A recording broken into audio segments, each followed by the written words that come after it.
വിശ്വനാഥൻ, നിന്റെ അച്ഛൻ അവൻ രാത്രി വരുമ്പോ എന്നോട് ആ കാര്യം പറഞ്ഞോന്നാ ചോദിക്കുന്നേ. എന്ത് കാര്യം? മോനെ കണ്ണാ, നീ നിന്റെ അച്ഛനും കൂടെ ബൈക്കിൽ വരുമ്പോഴാണല്ലോ ഒരു ലോറി ആ ബൈക്കിലോട്ട് പാഞ്ഞു കയറുന്നേ. ആ ലോറി ആരുടേതാണെന്ന് മോൻ അറിയാമോ? ചോദിക്കേ ആരുടെയാണെന്ന് ചോദിക്കേ. ആരുടെയാ? അത് ഈ മഹാഭാവിയുടെ ലോറി ആയിരുന്നു മോനെ.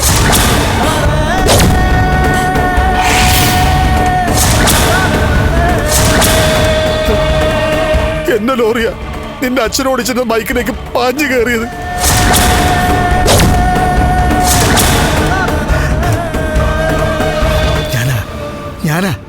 ഞാനാ നിന്റെ അച്ഛന്റെ കൊലയാളി. കണ്ണാ, നിന്നെ ഈ വീൽ ചെയറിനകത്ത് ഇരുത്തിയത് ഞാനാടാ.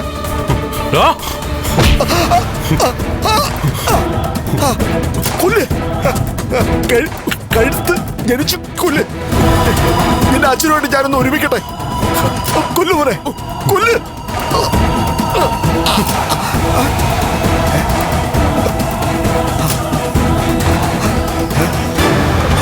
കണ്ടാ, നീ വീൽ ചെയറിൽ നിന്ന് എഴുന്നേറ്റോ മോനെ.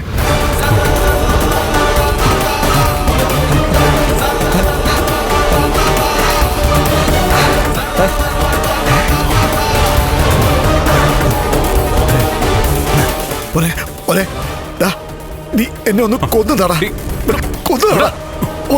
തനിക്ക് വെളിവില്ലാതെ താനിതൊക്കെ പറയുന്നേ? ഒരിക്കലുമല്ല. ഞാൻ പറഞ്ഞത് കള്ളമാണെന്നുണ്ടെങ്കിൽ മോന്റെ ഭാര്യയോട് പോയി ചോദിക്കേ, ലക്ഷ്മിയോട്. അന്ന് എന്റെ ലോറിയിൽ ലക്ഷ്മി ഉണ്ടായിരുന്നു. സത്യമായിട്ടും ഞാനാ അത് ചെയ്തേ. പോനെ, മോന്റെ അച്ഛൻ ഓടിച്ച ബൈക്ക് ഇടിച്ചു തീർപ്പിച്ചത് ഞാനാ. നല്ല മഴയുള്ളൊരു രാത്രിയായിരുന്നല്ലോ അത്. എന്നിട്ട് ഒന്ന് തിരിഞ്ഞു പോലും നോക്കാതെ വണ്ടി ഓടിച്ചു പോയത് ഞാനാ മോനെ. അതിനൊക്കെ ലക്ഷ്മി സാക്ഷിയാ.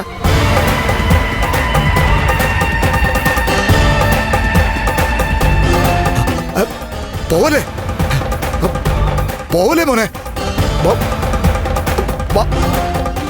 ബാക്കി പറയട്ടെ കണ്ണാ. പോവല്ലേ മോനെ.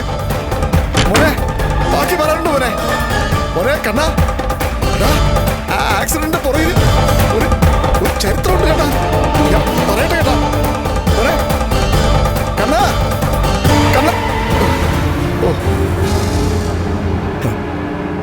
എന്നാൽ അത്രയായല്ലോ, അത്രയെങ്കിലും പറഞ്ഞല്ലോ. എന്തൊരാശ്വാസം എനിക്ക്.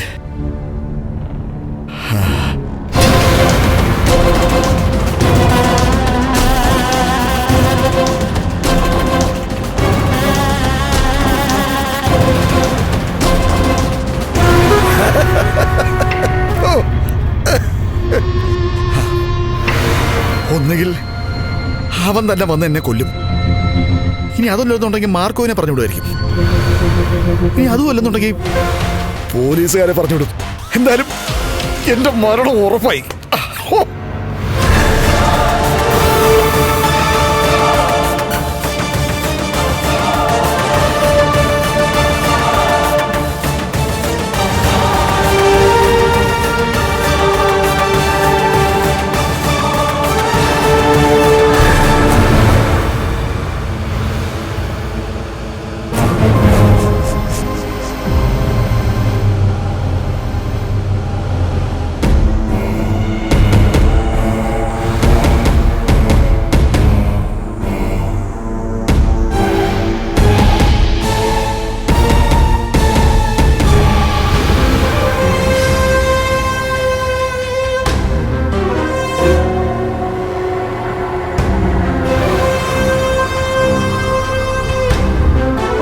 മോനെ, കുടിക്കാൻ എന്താ വേണ്ടേ? ഇപ്പോ സദ്യയൊക്കെ കഴിച്ചല്ലേ ഉള്ളൂ അമ്മേ. ഇനിയിപ്പോ ഉടനെ ഒന്നും വേണ്ട. എന്നാ പിന്നെ മോനെ ഇവളെ വിളിച്ചോണ്ട് പോക്കോ. തനിക്കിവിടെ അമ്മയ്ക്കിപ്പോ ഒരു ദിവസം നിക്കണമെന്നുണ്ടോ?